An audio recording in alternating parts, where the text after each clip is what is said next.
Queridos, nós vamos ler o texto de Romanos, capítulo 15, a partir do verso 1, onde a palavra do Senhor diz assim: Ora, nós que somos fortes devemos suportar as debilidades dos fracos e não agradar-nos a nós mesmos.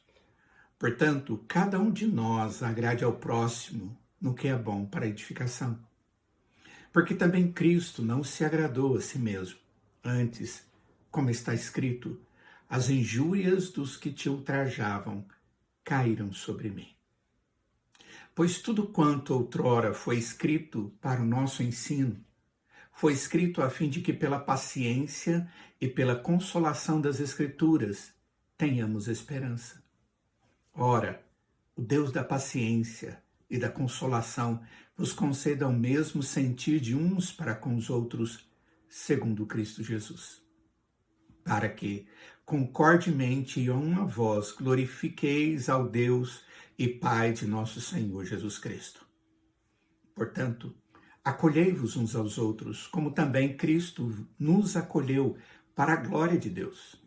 Digo, pois, que Cristo foi constituído ministro da circuncisão em prol da verdade de Deus, para confirmar as promessas feitas aos nossos pais, e para que os gentios glorifiquem a Deus por causa da sua misericórdia, como está escrito: por isso eu te glorificarei entre os gentios e cantarei louvores ao teu nome.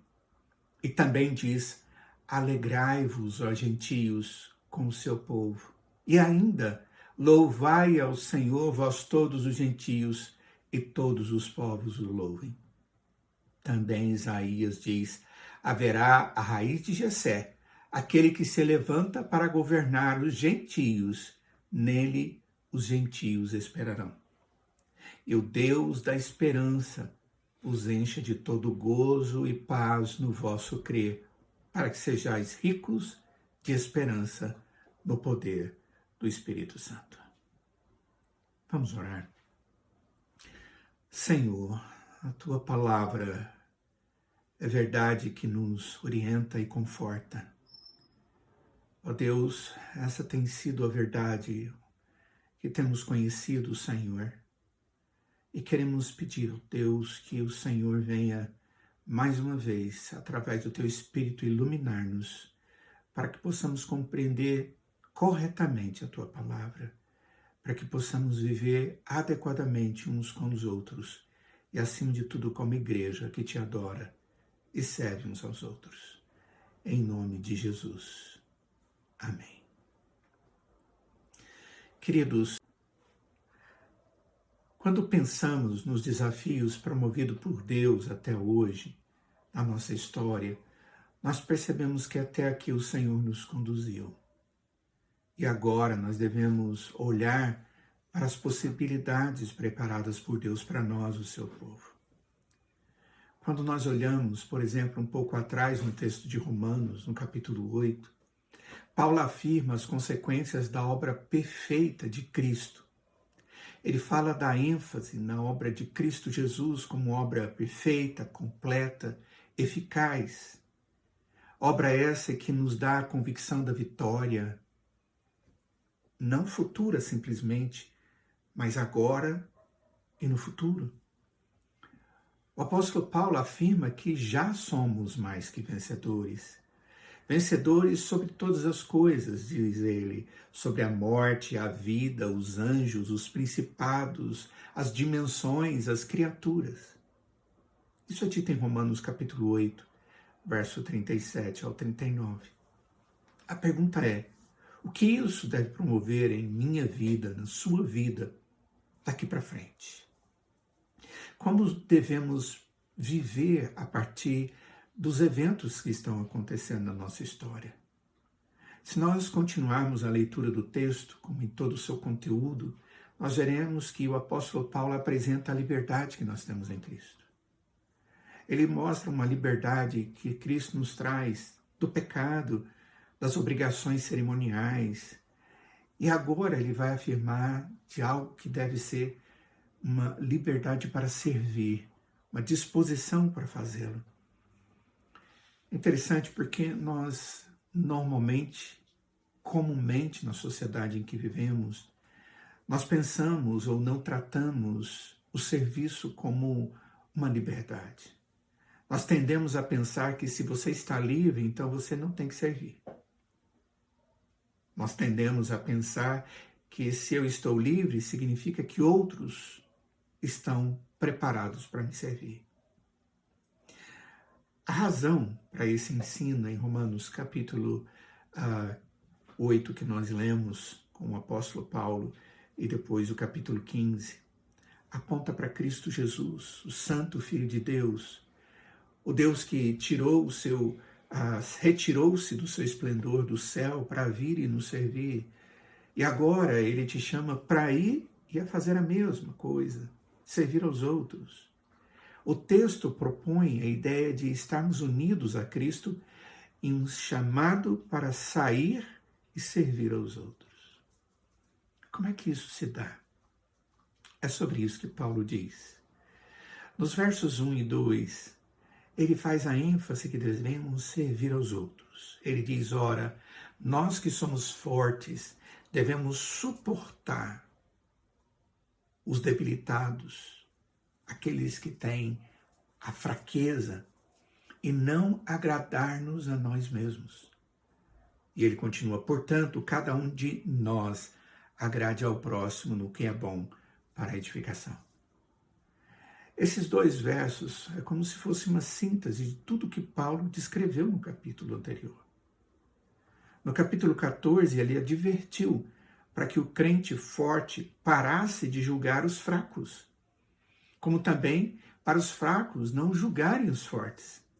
A ideia de fraco e forte é maduro e imaturo. Ele também pediu para que o forte não esteja tirando a liberdade do fraco para não ofender ou ser a causa de tropeço para um crente debilitado, frágil, novo. Agora no capítulo 15, ele diz que o forte é chamado a fazer uma coisa a mais. O cristão maduro é chamado a suportar, a apoiar, a edificar o crente fraco.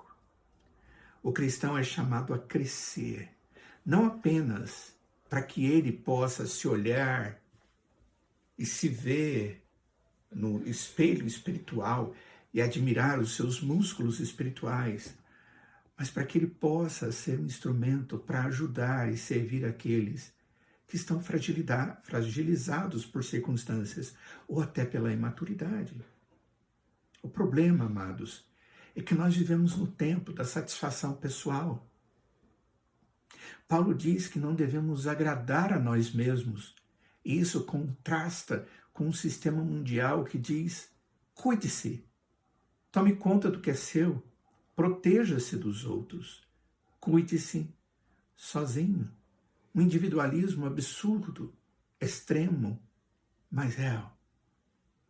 O tempo que temos vivido hoje é um tempo onde muitos que estavam adormecidos têm sido acordados para olhar para a necessidade do outro.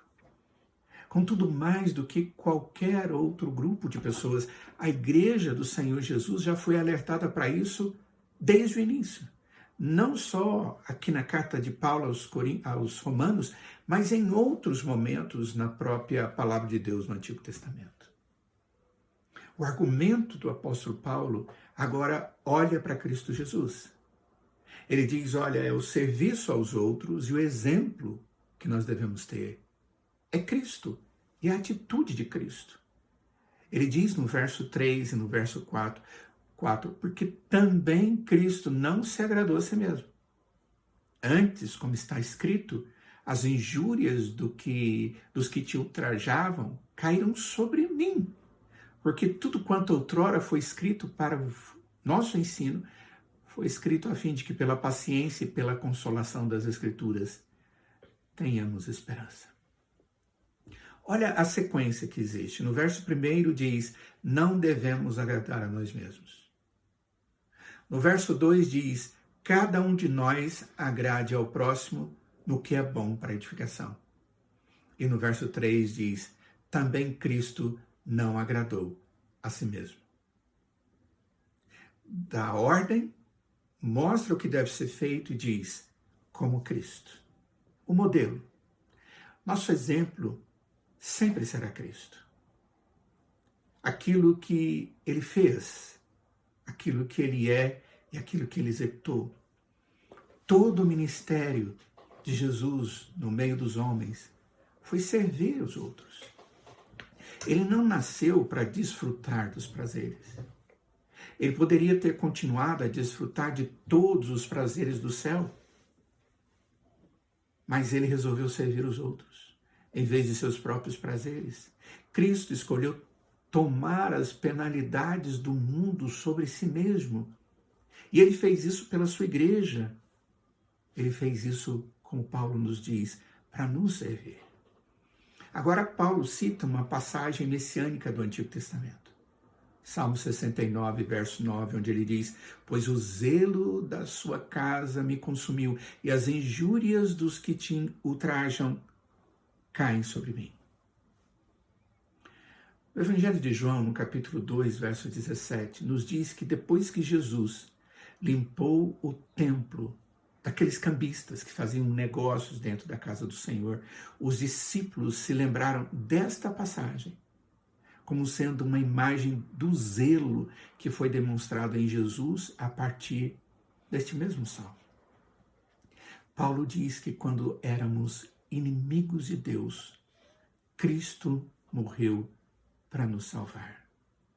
E agora ele mostra que aquilo que seria um ato de ódio contra Deus foi usado por ele para a nossa salvação. Porque, na verdade, Jesus veio para sofrer mesmo em nosso lugar. E ele sabia qual era a motivação ruim do homem pecador. O nosso exemplo é Cristo. Nós devemos servir os outros. E o exemplo é Cristo. Como Cristo fez isso? Indo às últimas consequências. A partir do verso 5 que nós vemos agora no texto, é uma oração de Paulo. E ele diz, ora, o Deus da paciência e da consolação os conceda o mesmo sentir de uns para com os outros, segundo Cristo Jesus, para concordemente, em unidade, e a uma voz, unidade, glorifiquem ao Deus e Pai de nosso Senhor Jesus Cristo. Esses dois versos, eles são escritos em forma de uma oração. É a oração de Paulo pelos romanos. Ao final desse capítulo, ele vai pedir aos romanos que orem por ele. No verso 30 e 31 do mesmo capítulo. Mas por enquanto, aqui, nesse verso 5 e 6, ele está intercedendo pela igreja. A oração direcionada ao Deus que concede perseverança e encorajamento. Eu creio que existe uma razão para essa descrição de Deus. Deus é descrito desta maneira porque nós, queridos, seus discípulos, seus adoradores, somos também aqueles que devem promover perseverança e coragem nos outros. Isso porque nós temos a experiência, o conhecimento e o entendimento do verdadeiro Deus. E somente nós podemos ser usados de maneira eficaz no coração daqueles que ainda não conhecem o Senhor. E depois de fazer toda essa abordagem, o apóstolo termina falando a respeito do serviço de Cristo aos gentios. E quando o texto fala gentios, ele está se referindo àqueles que não são do povo de Deus. Do verso 7 ao verso 12, o texto diz, portanto, sendo assim, se esse é o propósito, se essa foi a obra de Cristo e é o exemplo, se isso tudo está descrito para que possamos, como adoradores, atingir a vida dos outros, olhem mais uma vez o serviço de Cristo e ajam. Ele diz, portanto, acolhei-vos uns aos outros, como também Cristo nos acolheu para a glória de Deus. Digo, pois, que Cristo foi constituído ministro da circuncisão em prol da verdade de Deus para confirmar as promessas que foram feitas aos nossos pais. E olha só o que é dito no verso 9: e para que os gentios glorifiquem a Deus por causa da sua misericórdia. E ele continua, como está escrito: por isto eu te glorificarei entre os gentios e cantarei louvores ao teu nome. E ele continua no verso 10 dizendo: e também diz: alegrai-vos, ó gentios, com seu povo. E ainda: louvai ao Senhor vós todos os gentios, e todos os povos o louvam. E ainda cita Isaías dizendo: haverá a raiz de Davi, aquele que se levanta para governar os gentios. Nele os gentios esperarão. A raiz de Jessé. Essa parte do texto, irmãos, começa com uma ordem: acolham um ao outro. Observem o que está acontecendo. Paulo orou no verso 5 e no verso 6 para que Deus conceda aos crentes romanos uma mesma opinião, uma unidade.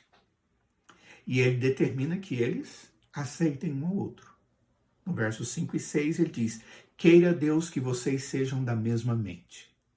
Agora no verso 7 ele diz: aceite o outro, agindo como se você fosse da mesma opinião.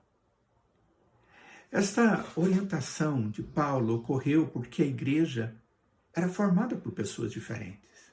Homens, mulheres, escravos e livres, ricos e pobres.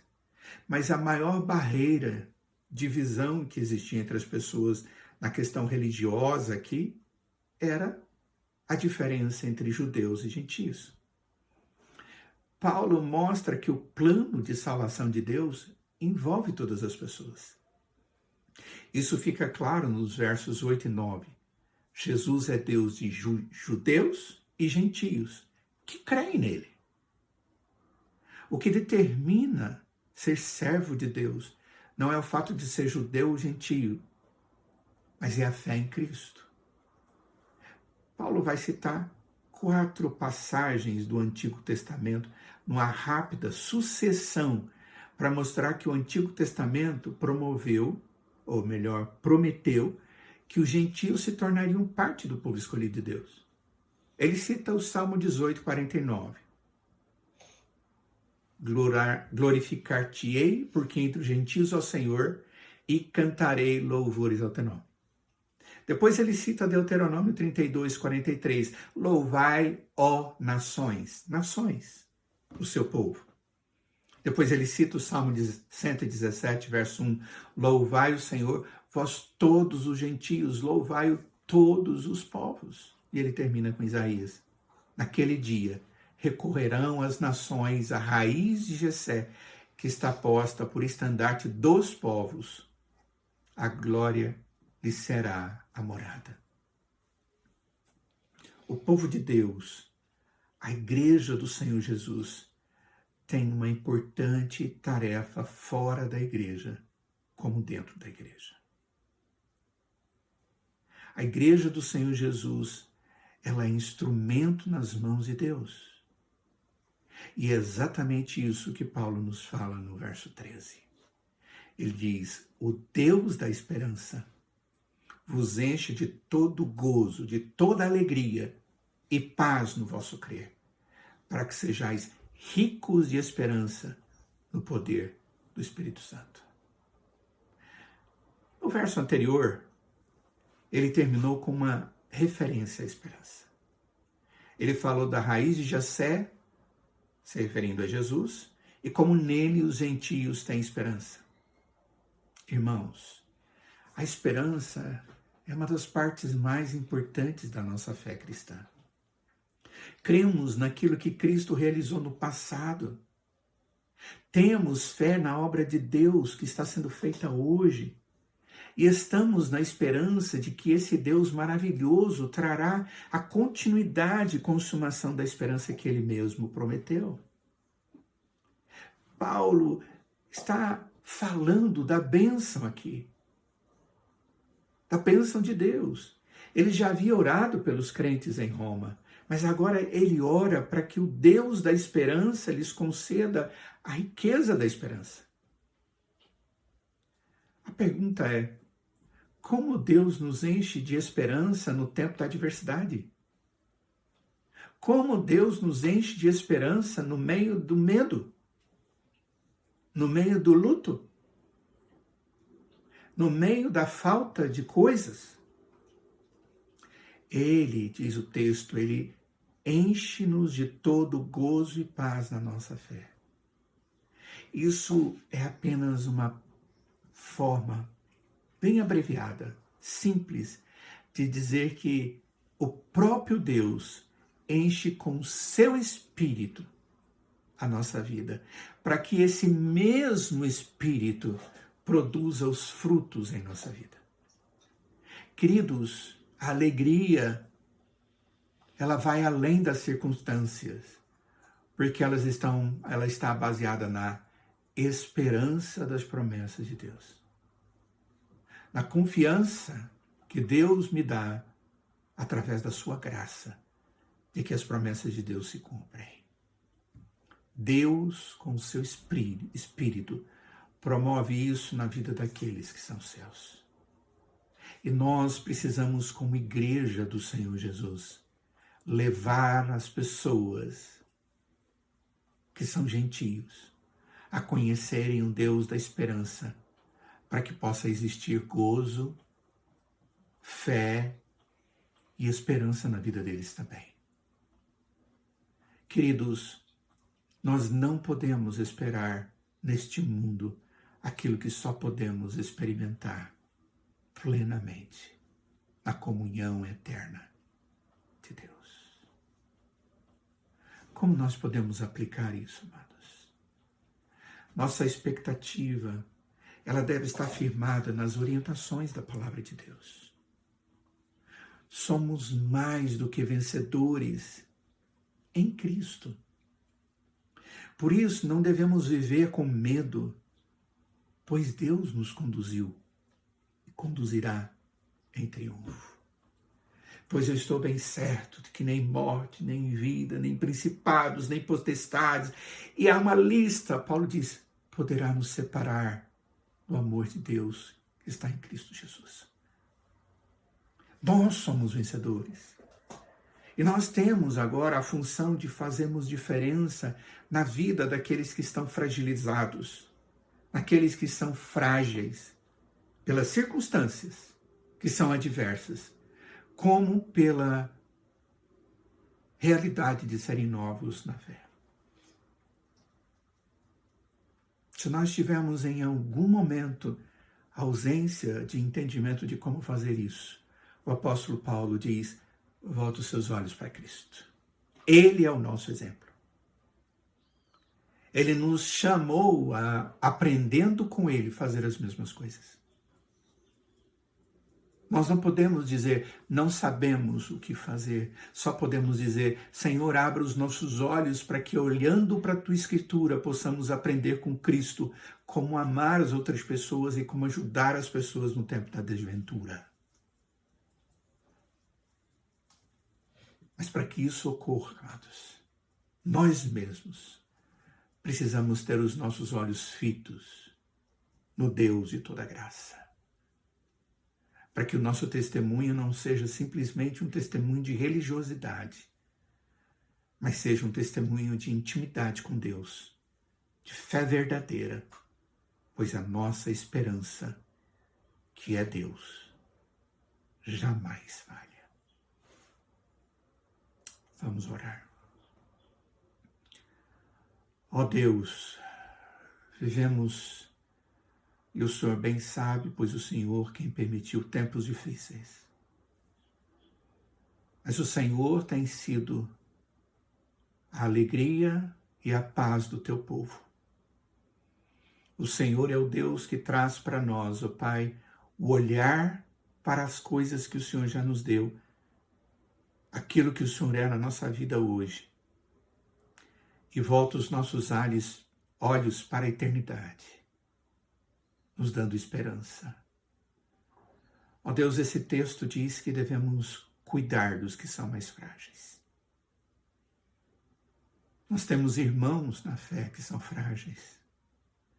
E temos ao nosso redor pessoas, ó Pai, que não são da mesma fé. São chamados na Tua palavra como gentios. E nós vimos, ó Pai, que quem tem a responsabilidade e até mesmo a autoridade para levar a paz, a mensagem de salvação e esperança a essas pessoas, somos nós. Ó Deus, nos habilita a fazer isso cada vez mais. Com Teu Espírito, sustenta a nossa fé, para que possamos dar testemunho em meio às adversidades de que temos um Deus e que temos esperança. Fortaleça as nossas convicções, ó Deus, e usa-nos para sermos bênção onde estivermos e com quem estivermos. Sê gracioso com a Tua igreja, Pai. Te louvamos porque até aqui o Senhor nos conduziu e porque temos certeza de que o Senhor fará ainda mais coisas maravilhosas. Em nome de Jesus nós oramos, Pai. Amém.